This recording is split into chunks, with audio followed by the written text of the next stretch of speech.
Assalamualaikum warahmatullahi wabarakatuh. Saya Novinan Furi dengan NIM 118206082. Baik, kembali lagi bersama saya. Kali ini saya akan membahas tentang glikolisis. Teman-teman ada yang tahu glikolisis?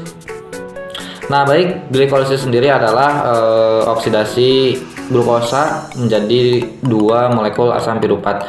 Nah, untuk prosesnya sendiri tipenya itu lebih dikenal dengan tipe Embden-Meyerhof pathway yang ditemukan oleh Gustav Embden dan Otto Meyerhof.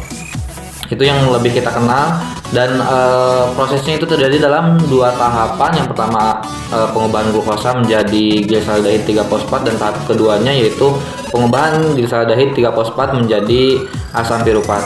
Nah, glikolisis sendiri adalah bagian dari respirasi aerob, yaitu dalam katabolisme karbohidrat. Nah, glikolisis sendiri itu hampir terjadi atau ditemukan pada setiap sel dalam berbagai organisme. Nah, baik, untuk tahapannya simak penjelasan saya berikut ini.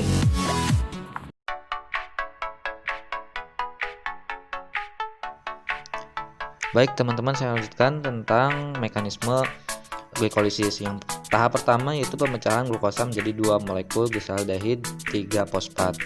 Nah, di sini dibutuhkan energi dalam bentuk ATP atau tahap energonik. Pemecahan tahap ini melalui 5 tahap. Yang pertama, tahapan pemecahan glukosa menjadi glukosa 6-fosfat. Ini dibantu dengan enzim heksokinase dan glukokinase atau glukosa sendiri dikatalis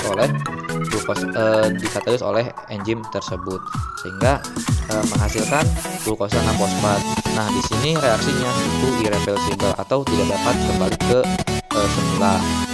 Nah, bisa kita lihat di gambar itu alfa D-glukosa yang dengan ATP dan bantuan oleh enzim heksokinase dan glukokinase itu berubah menjadi alfa D-glukosa 6-fosfat.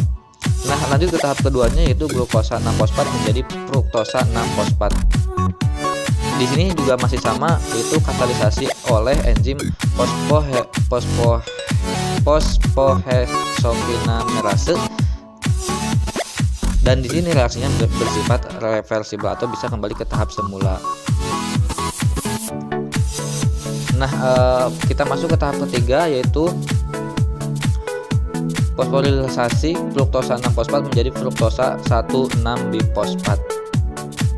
Nah, ini masih sama dengan bantuan enzim yaitu katalisasi oleh fosfofruktokinase, yaitu bantuan dari Mg2+ sebagai kofaktornya.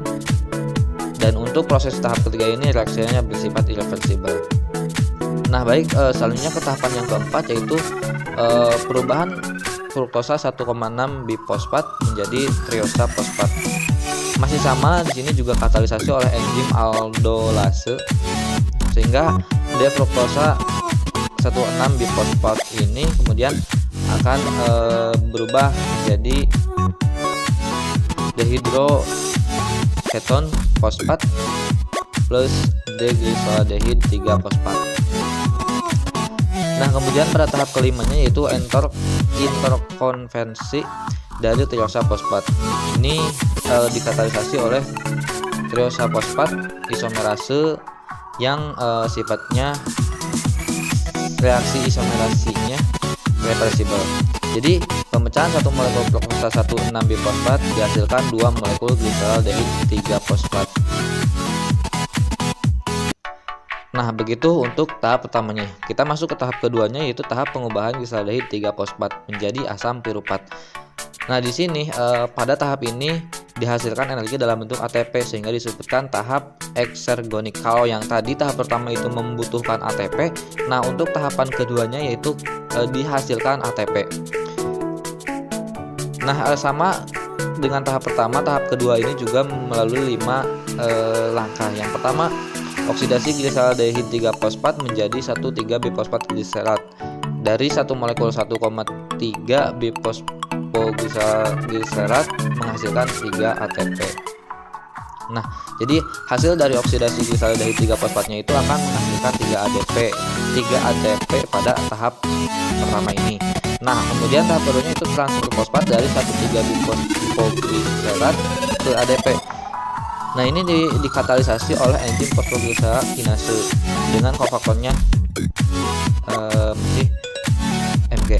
Nah, reaksi pertama menghasilkan energi dan kemudian terjadi fosforisasi pada tingkat substrat.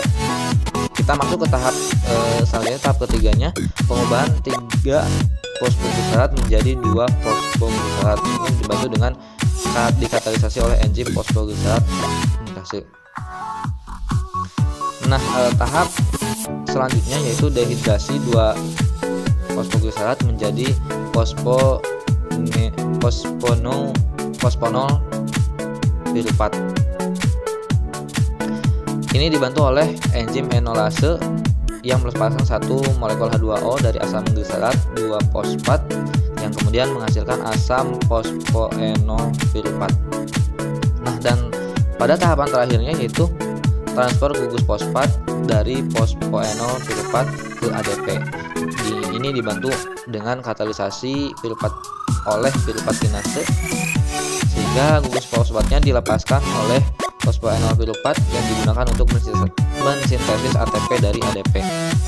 Fosfoenol piruvat ini adalah senyawa terfosforisasi dengan energi tinggi dalam metabolisme.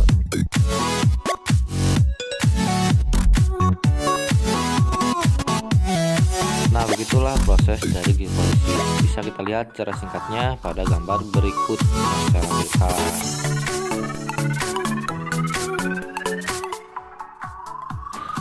Nah, baik teman-teman, saya cukupkan dulu sekian untuk pembahasan glikolisisnya, dan sampai jumpa di pembahasan selanjutnya, dan jangan lupa like, comment, dan subscribe channel YouTube di bawah ini.